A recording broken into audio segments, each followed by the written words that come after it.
How is Nigeria? Young African leaders, Yali, Yali, Yali, young African soldiers,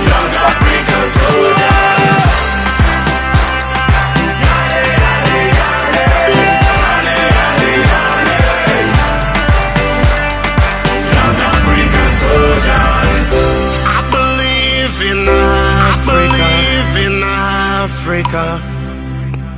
I believe in Africa. I'm Lois Chuku, a correspondent from Nigeria. Keep watching YALI TV. Hello everyone, this is your boy YALI, correspondent from Ghana. Keep watching YALI TV. My name is Daniel from Ghana.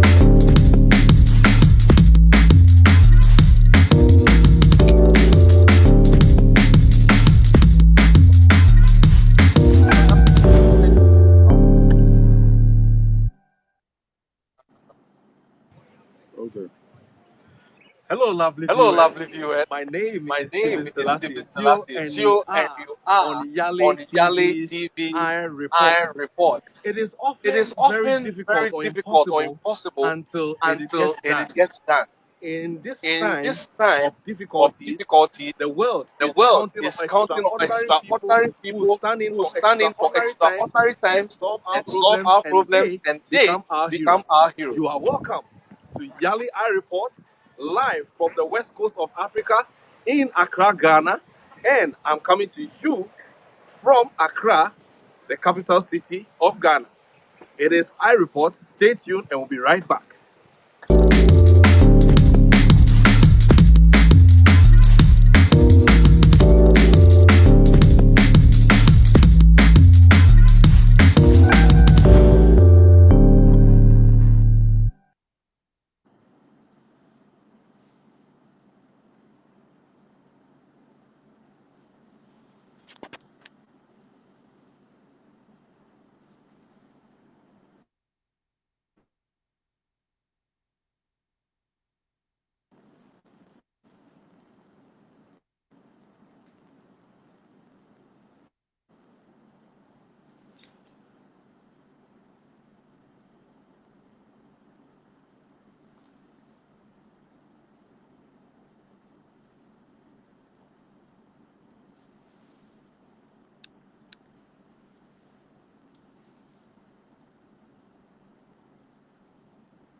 Of the Ghana special tourism and emancipation program called the Year of Return.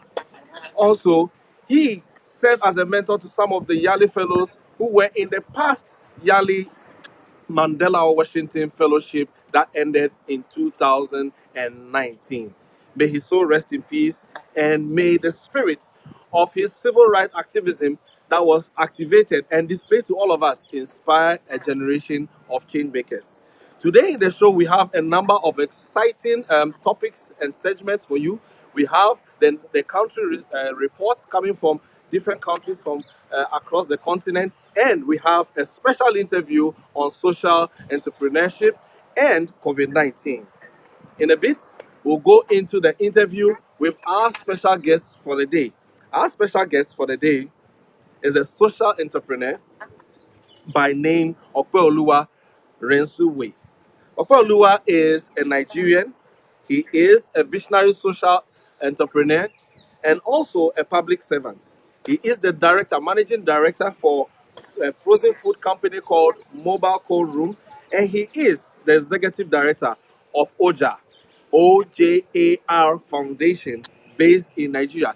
This organization promotes sustainable development, social interventions, as well as transformational partnerships in the nation of Nigeria. Okweoluwa has graced a number of occasions and programs in Nigeria, on the continent, and also in the United Kingdoms. He has been on a number of platforms like he's featured at the Echo Africa Summit. He's also featured in the Africa Week UK educational platform. He's also featured on the Commonwealth Africa Summit as a speaker. Today, he'll be talking to us on the topic COVID-19 and social entrepreneurship, the solutions that social entrepreneurship can offer. In a bit, we'll go into the chat with Okwe Olua. Stay tuned, we'll be Stay right back. tuned, we'll be right back.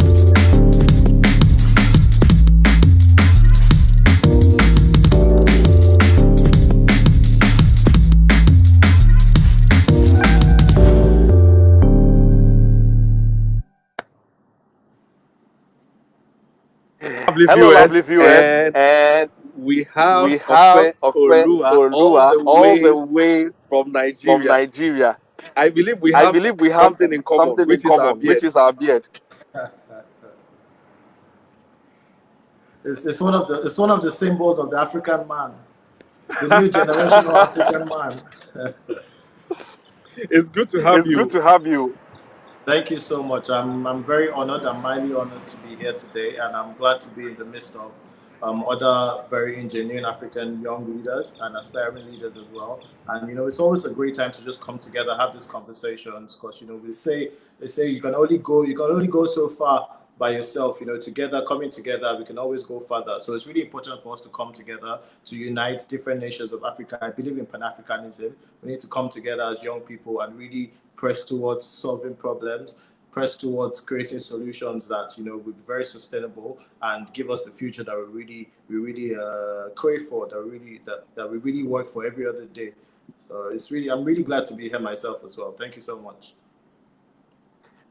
We'll zoom in straight into the interview. Currently there is COVID-19, and social entrepreneurship is meant to be an organization and an entity that makes money for sustainability, at the same time solving a pressing social need. So to you, Mr. Okwe, I throw it to you, what in your understanding and your practice, practically, will you say is social entrepreneurship? Or what does it mean for one to have a social enterprise? Thank you for the question. Basically, social entrepreneurship, I'm very glad you're asking this question, because you'll be so surprised, you'll be so shocked at the questions that I've had to answer over time when I identify as a social entrepreneur. Some people ask me, does it mean being an entrepreneur that enjoys social gatherings and is social and likes going out? I'm sure some people are probably wondering how I'm coping with the lockdown and COVID-19.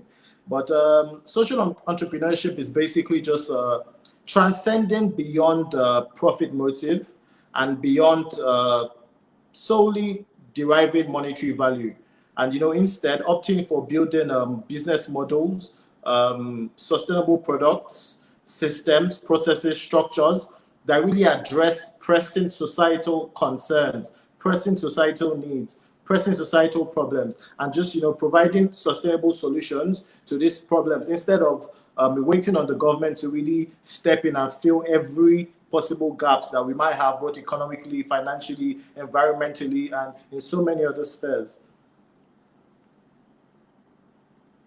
Very interesting.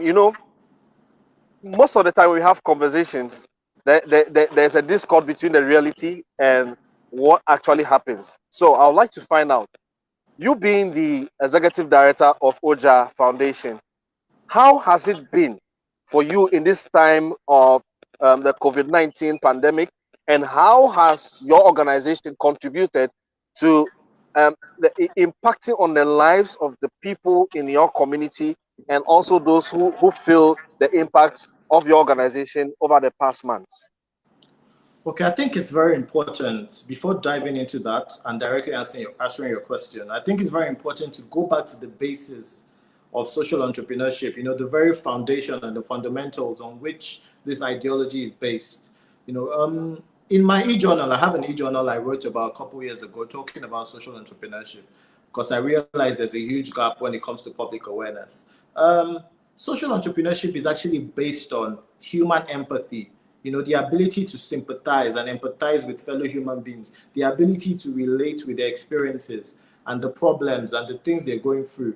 And I reference Adam Smith, who is the father of economics, as we call him, and he has this economic theory of moral sentiments, which dates back to about 1759 thereabouts. And he really talks about how we can't drive an economy solely based on profit motive and solely based on entrepreneurs going out to create businesses for their personal gains. You know, for a system to thrive, for an economy to thrive, for a community to thrive, we need people that can empathize and sympathize with the problems of people, and then step in to fill the gaps and solve these problems and put an end to the foundational reasons causing this problem. So that's what social entrepreneurship really stems for, is the ability to identify as an entrepreneur that, okay, you know what, my people are going through this, I can do this, I can do that. And without doing these things, it also affects me as a person and as a business. Because, for example, in a business ecosystem, say, for example, in our case, Mobile Cold Room, we have a vendorship and logistics model. Without the appropriate complementary services, we can never really deliver services that we opt to deliver. We can't really keep to our objectives and our mission statements and whatnot. We have to build an ecosystem where everyone is donating their individual quotas to come together as a system, and then now to build the structures on which our businesses can thrive. You know, so that's really the concept guiding social entrepreneurship. And we need to understand this, that especially as Africans, considering the turbulence we've gone through in the past and the current turbulences that we're facing, it's more of a responsibility. It's more of a calling, a responsibility. It's something that's been bestowed upon us to step in and fill these gaps. You know, so it's more or less a necessity, venturing into business with the solutions and the value propositions that would, you know, foster and propel sustainable growth for us as a business environment in general.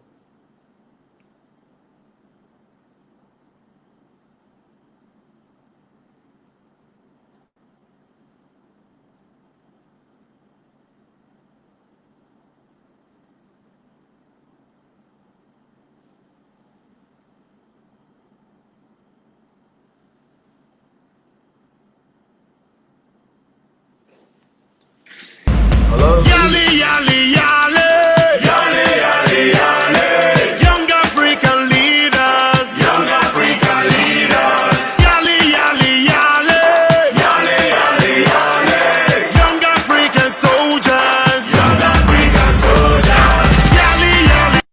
Okweoluba, thank you for that profound input. I would like to find out from you once again, as your last question.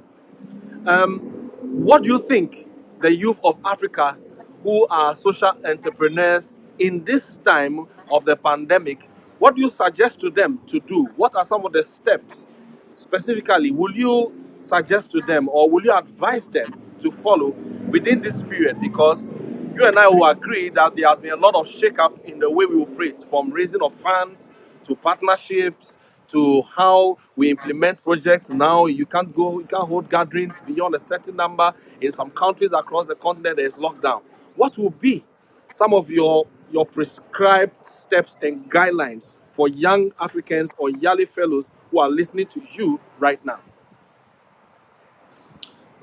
Basically, not to say too much. Firstly, it's very important for us to identify the gaps and really appeal to our human elements, appeal to our sense of empathy and sympathy, as I rightly mentioned earlier, and just realize that there's so many gaps, not only people, but your fellow businesses are facing. So I think more than ever, it's a time for us to come together as business owners and, you know, discuss and have these conversations like this one we're having, and, you know, just rub minds and see how we can really firstly solve the problem of, you know, delivering services and products needed by people, especially essential and necessary services, and see how we can come together as businesses, rally together as businesses, you know, suppressing competition and all these other elements that usually turn young Africans against each other. And, you know, we need to put all this aside, come together, realize that our nations, our continent needs us more than ever in this peculiar period. Even most of the developing countries have been going through turbulent times, huge challenges, because this is really an unforeseen contingency and nobody really planned for this. So we need to be really dynamic, come together, see how we can solve problems, food security, health and safety, agricultural supply chains, come together, join our resources, join our talents, join our expertise, come together and really move in a communal force. move in a communal force and really just tackle these challenges head on. It's not about profitability right now. So many businesses might actually run out of business. So it's better we come together. If we're reducing our profitability, if we're reducing our market positioning, it's for the greater good of us all as people, as a continent. So it's a time to come together, embrace partnerships, embrace alliances, and come together and really do what we can do. Give it our very best. That's my standpoint. That's my current viewpoint. As regards social entrepreneurs and really just tackling, because there's only so much the government can do, only so much. I tell people, because as Africans, as young Africans, we're of this strong opinion that our problems are solely political. And, it's the political turbulence we've been going through is the foundation of our problems. But I tell people that if you look at economic trends and you look at the basis on which countries are referred to as either developed or developing, you realize it's not the political structure. Some people still have monarchs. Some people have democratic governments. Some people have military governments. So that's not our problem. Any country that's referred to as a developing country or a developed country is solely based on economic prosperity. So we need to realize that, as people, we need to come together, join forces, and really strive for industrialization together collectively. And then until we start to do that and we start to drive the economic impact and start to strive for sustainable development as businesses, filling in the gaps that the so-called governments have not been able to fill, until then will we be able to put Africa on the pedestal that it's supposed to be. And until then we'll be able to gain, the respect and the economic power and the bargaining power that we really should have as a continent with all our resources, especially in these times. It's so funny how COVID-19, according to world trends, has hit Africa the least. So maybe this is a time for us to step forward, take advantage of our advantage position, and really start to optimally utilize our resources, optimally utilize our expertise. We have the youngest population in the world at the moment. So it's really a time to put things in perspective and realize that it's bigger than just you and I. It is bigger than my business. It is bigger than your business. It is about joining forces and really pushing our economy forward and really putting ourselves in a position where we're optimally able to utilize our resources and optimally able to build our bargaining power as businesses from Africa until the point where we can compete globally and we're at the forefront as we should rightfully be.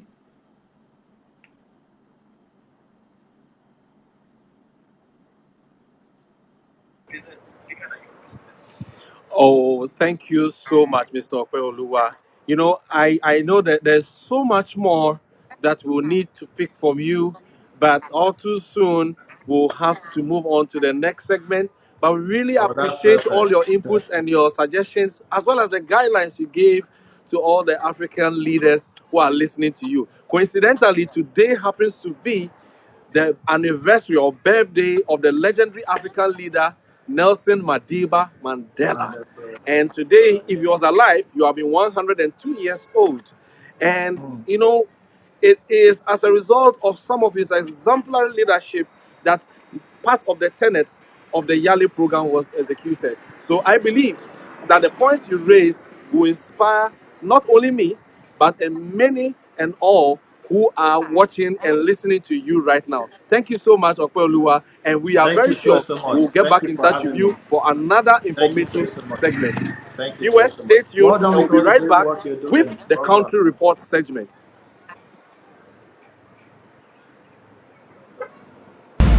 Yali, yali, yali.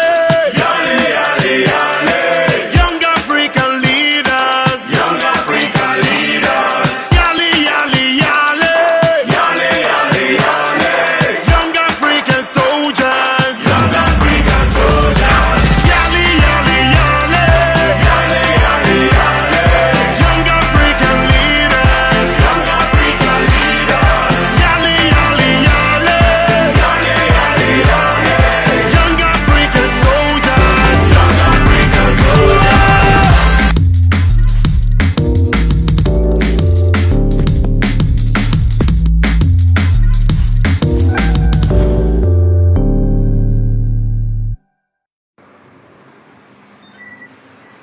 Well, welcome back, and my name is Steven Selassie Sio, reporting right from Accra, Ghana, and you are still on iReport.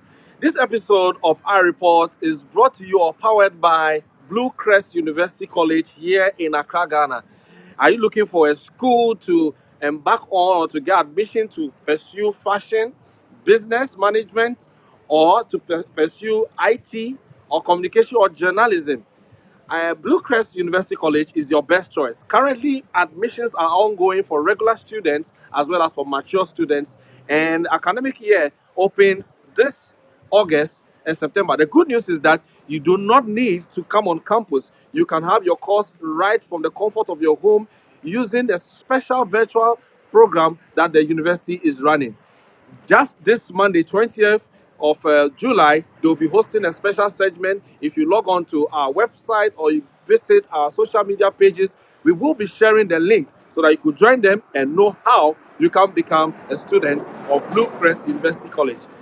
Right now, we are about to go into the country segment. But before we do that, we are also reminding you that today is the YALI Serves Digital Action Day. And so a number of YALI fellows across the continent who are either YALI members or Mandela Washington fellows or YALI alumni in East, West, Southern, as well as in the Francophone Africa are embarking on a number of Zoom conferences or virtual conferences to activate or to educate or to promote courses that will change the lives of the people of our continent.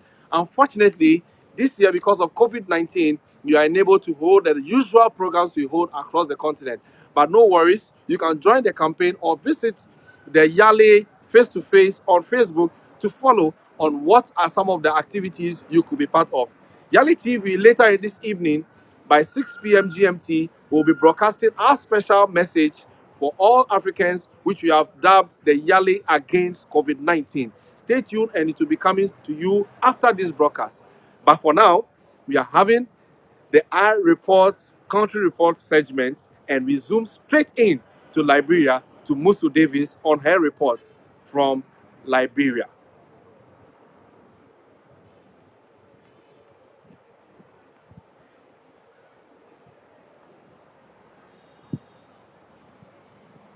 Hello, I am Musu W. Davis with today's report. As the fight against the coronavirus continues, Liberia as a country is also involved in curtailing the spread of the virus. One of the ways in curtailing the disease in the country is the enforcement of wearing face masks in public areas. As of July 15 update, the National Public Health Institute of Liberia, NPHIL, has disclosed 14 new confirmed cases, 2 new deaths, and 39 new recoveries. Furthermore, buttressing government efforts, the Young African Leaders Initiative RLC Liberia Alumni Chapter has distributed the U.S. Embassy-donated face masks to the Monrovia Dujai High School in the Ghana's area. Those benefited from the distribution are students, teachers, administrators, among others. For more reports on activities of Young African Leaders, especially from Liberia, please follow us on YALITVonline.com. My name is Musu W. Davis, reporting. We move into Burkina Faso, which is also in West Africa, where we talk to Dr. Zangri as he gives some brief information on what is happening in the medical field as well as in the face of the fight against COVID-19 in Burkina Faso. COVID-19 is a disease that is caused by the new coronavirus. Currently in Burkina Faso, we have around 100 active cases. However, since the beginning of the pandemic in Burkina Faso, we have recorded around 1,038 cases, 53 deaths, and 885 healed persons.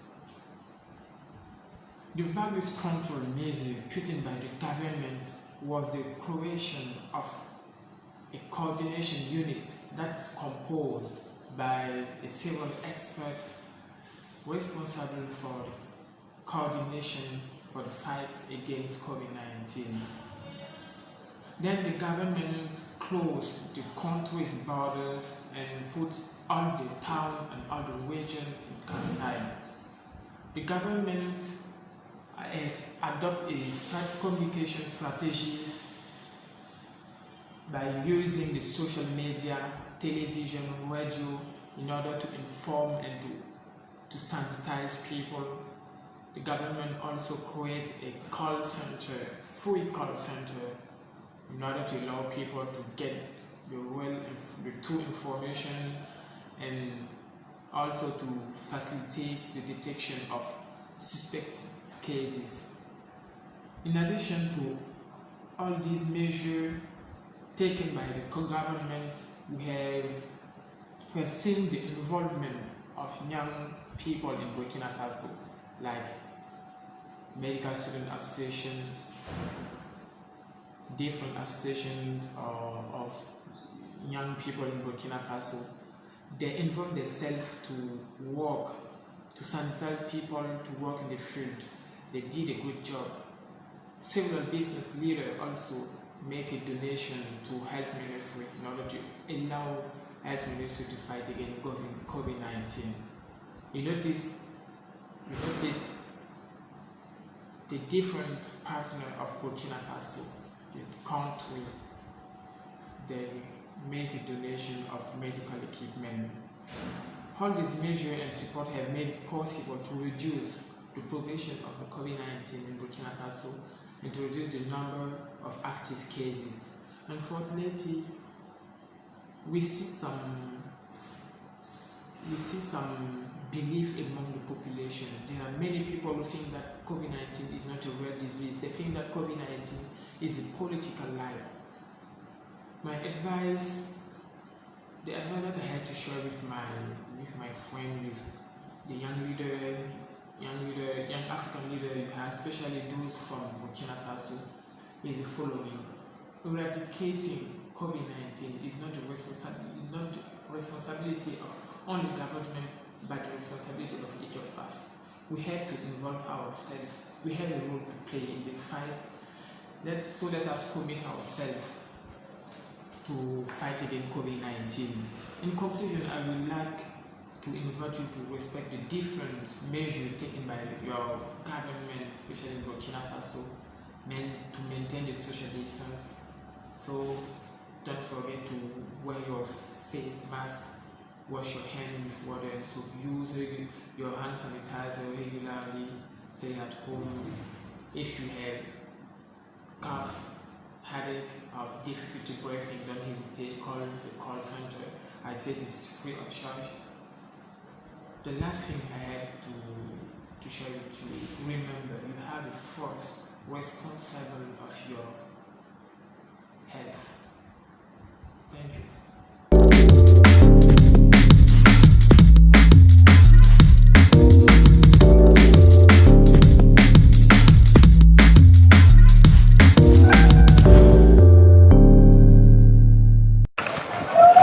Yes, that was a very profound information from our correspondent in Liberia, live from Monrovia. We move straight to our correspondent in Zambia, where Ethan Kafani was able to put a report. Over the weekend or during the week, the U.S. Congress made a broadcast where they officially announced that this year's Mandela Washington Fellowship was postponed to next year, and they have officially launched a platform. But whilst sharing that, one of the enterprising and also Zambians or Mandela Washington Fellows, who is a Zambian, and his impact was highlighted. Join this brief report and we see and listen to what the U.S. senators spoke about.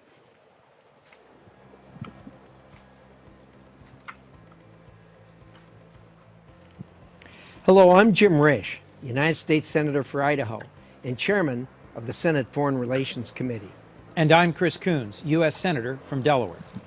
As you already know, the 2020 Mandela Washington Fellowship for Young African Leaders has been postponed until the summer of 2021 due to the ongoing COVID-19 pandemic. Despite this unprecedented crisis and the fellowship being on hold, America's support for emerging leaders remains strong. The United States has a long-term, bipartisan commitment to supporting sub-Saharan Africa and its youth. We applaud the work that Mandela Washington Fellowship alumni, partners, finalists, and alternates are doing in their communities and countries across sub-Saharan Africa and the United States. And we need you to continue your exemplary servant leadership in order to help your communities survive and thrive in the coming months. Obed Mambwe, a 2019 alumna of Zambia who attended Boise State University for a leadership in Public Management Institute. As a sign language interpreter, he strives to help bridge the information and communication gaps that the deaf community experiences. Since the start of the pandemic, Obed and his group of volunteer interpreters have made videos in sign language so that information on COVID-19 is easily accessible for the deaf community across Zambia.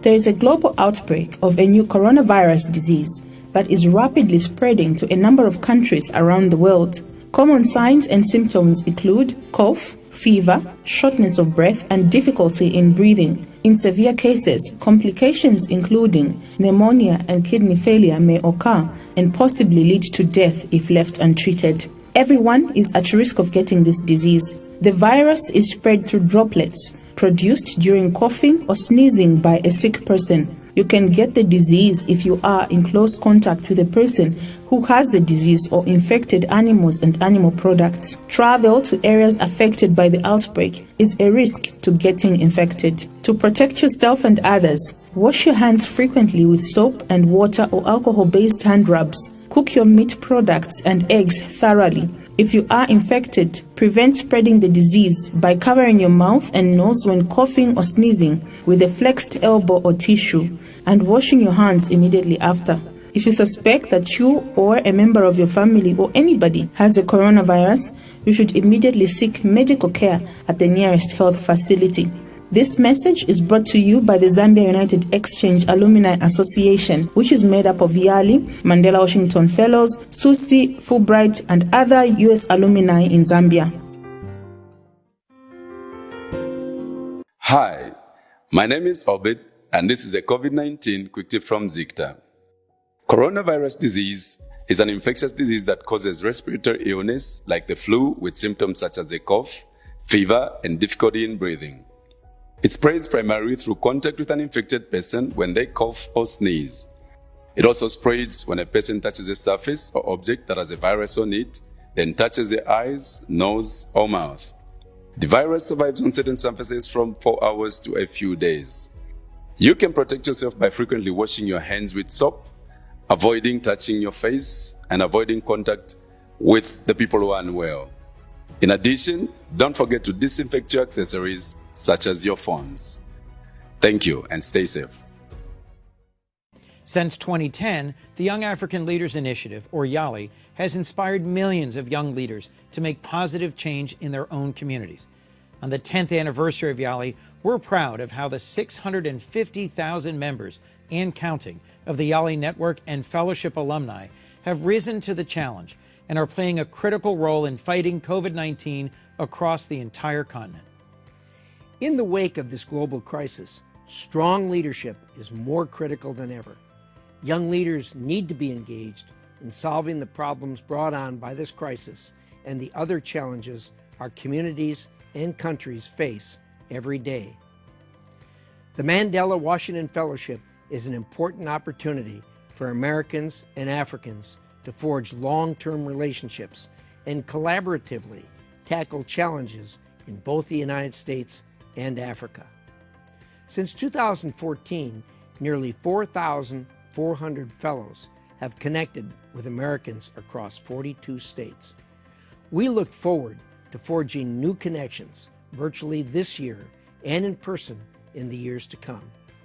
We hope that Fellowship alumni and other members of the YALI family use new virtual engagement opportunities to connect with other Africans and Americans who are committed to seeing them succeed and to helping them build deeper ties with the United States and lasting solutions for a stronger Africa. And stay connected with the United States. The Mandela Washington Fellowship, U.S. embassies, and other partners want to work with alumni and highlight their successes in the coming months and years. We're proud of all you've accomplished, and we know the best is yet to come.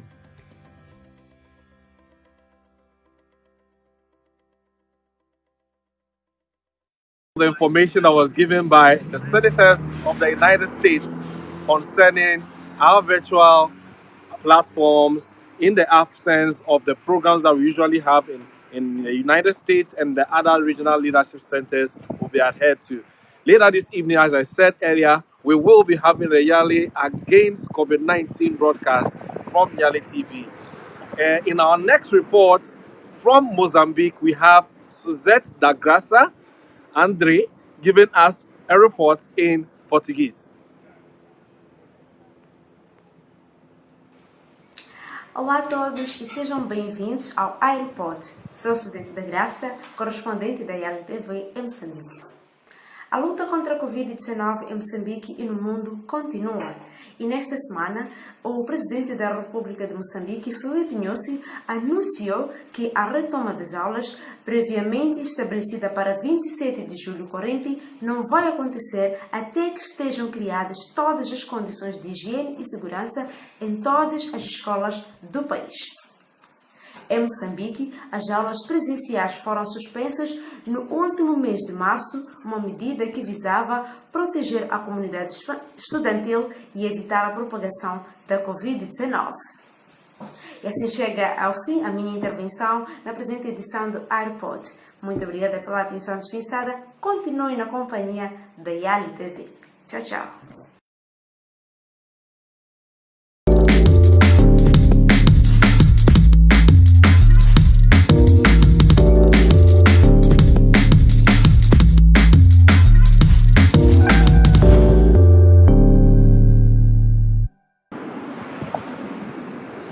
Well, for my folks who did not understand, this was for Africans from Angola, Mozambique, and other countries who speak Portuguese. So that report was in Portuguese. Thanks to Suzette for that report. We have our next report, which is in English. So don't worry, stick and stay as we pick the next report. Hello from Malawi. So for the past 24 hours, Malawi has registered 94 new cases, bringing the total number of confirmed cases to 2,810, and 1,111 have recovered, while 55 have died, and 1,644 are still active out of the 23,230 tests conducted. It is sad that we lost a member of parliament and we buried him yesterday, while another one just recovered a few days ago. Today I'll focus on two individuals who are doing a commendable job in assisting people with disabilities in Malawi during this COVID-19 pandemic. One of them is Bartholomew Maida. Through his organization called Spinal Injuries Association of Malawi, he has been advocating for improvement but also establishment of rehabilitation services for people living with spinal cord injuries, but also those that have got physical challenges. And Bartholomew has been identifying, these people with disabilities, but also linking them to microfinance institutions. And many have accessed loans from the Malawi Economic Development Fund and have started their own small-scale businesses. The last one for today is Lucien Koma, and she has been advocating for the menstrual hygiene rights in Malawi. And through this period, she has dedicated her time in giving training, but also information about menstrual cycle, about how to make reusable sanitary pads to women with disabilities.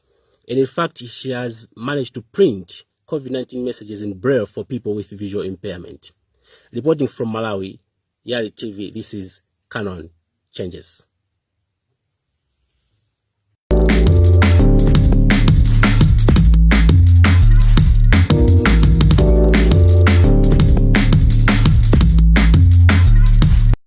Thank you, Canon Chengizi, for that report all the way from Malawi. Thanks for always being consistent, and we deeply appreciate your report. Now we come back to Ghana, where we pick a report from Sechi for the first time, talking about what is going on in Ghana and what are some of the interventions fellow YALI network members and alumni are embarking on to ensure we join together with the government of Ghana to fight the COVID-19 pandemic. Hello everyone. The recent coronavirus pandemic has created a great impact on businesses, on our households, and on institutions.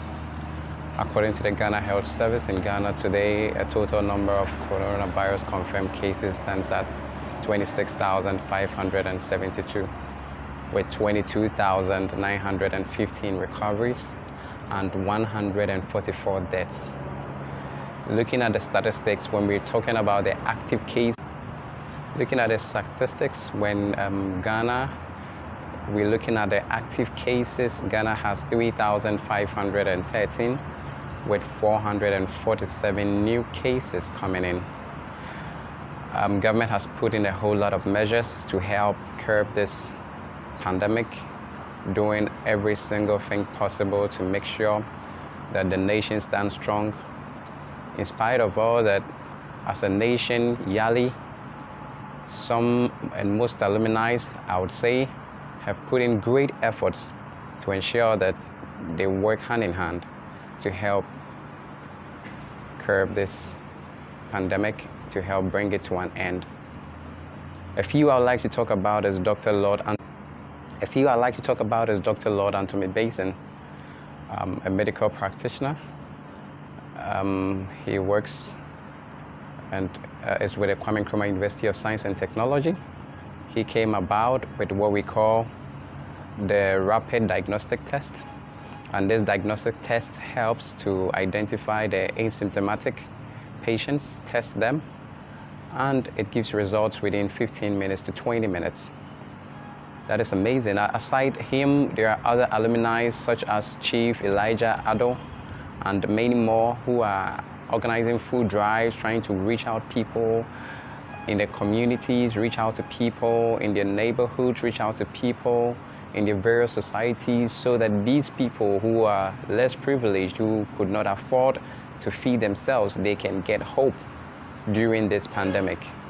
Just as businesses are on the verge of collapsing, just as people are losing their jobs, this pandemic has brought a whole deal of pain, has brought a whole deal of discomfort to families, and so these people are working hand in hand. Also, the Mandela Washington Fellow in Ghana has worked on distributing PPEs to government hospitals and medical institutions, such as the Accra Psychiatric Hospital and the Atiwa West Municipal Hospital. Aside these things, the YALI Alumni Ghana itself has worked on various online initiatives, such as organizing online entrepreneurship seminars, which saw a lot of people from all around the West African zone attending. And this was geared at helping and imparting these young.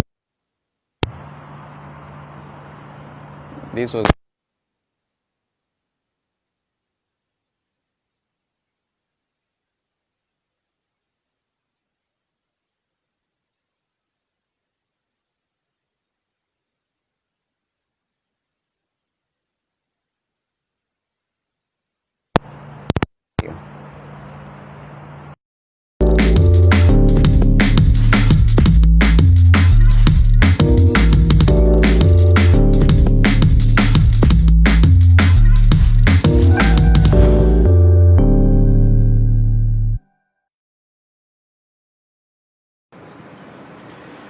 You agree with me that whether it was from Malawi or Burkina Faso or any of the countries, or Ghana or Angola or Mozambique, wherever the reports have come from throughout the weeks, you and I will agree that YALI fellows are making an impact on the continent. We are very grateful to the YALI network at the US State Department for making available this extraordinary program that has inspired over 650,000 young Africans to becoming exemplary leaders. We are also very grateful to the regional leadership centers in Accra, Ghana, as well as in Dakar, in Nairobi, Kenya, as well as in Pretoria, South Africa, for their exemplary leadership and the impact they have made in young Africans. Before we sign out, we also want to use the opportunity to show our deep appreciations to Blue Crest University College for their support in making sure this show is coming to you live for wherever you are watching us. Also, our deep gratitude goes to the team that is behind the scene, making sure that this show comes to you wherever you are watching us. Special recognition and thanks and appreciations to Eric Nete, who has been responsible for the streaming, as well as our appreciation goes to Jeff Newman for his special attention by making sure our platforms on social media as well as on our website is made available for you to communicate with us.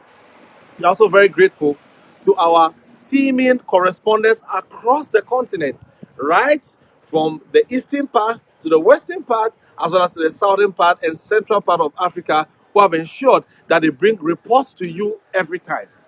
We are scheduling our next broadcast, which will be the YALI Serves Mandela Washington, the Mandela Day, which is a digital campaign, which is coming to you in the next minute. So don't log out. Just stick and stay on our pages, and you'll be given a notification on our special broadcast to commemorate the International Nelson Mandela Day. Before we sign out, we are encouraging you to join us by sending special dedications and birthday notifications so that we could celebrate with you your special birthdays with YALI members or young Africans across the continent. You can send your birthday request to us on info.yalitvonline@gmail.com or info@yalitvonline.com for us to have your birthday dedication. Today happens to be the birthday of our finance manager, Madam Belitus, as we call her, or Belinda Odechi. Happy birthday to you, and we expect the Lord's blessings on you, and your impact will be felt across the continent and globally. All too soon, we come to the end of today's program. We are grateful for you for watching and sticking and staying with us. Tell a friend to tell a friend to tell a friend. Whether in Portuguese, French, or in English, we'll be coming back to you with the reports from all across the continent and our special interview on topics related to how we can make a difference. Your difference, my difference, your impact, and my impact will make Africa great again. It's bye for now, and stay safe. Keep washing your hands and be hygienic. We love you, and make sure you stay alive. Bye for now.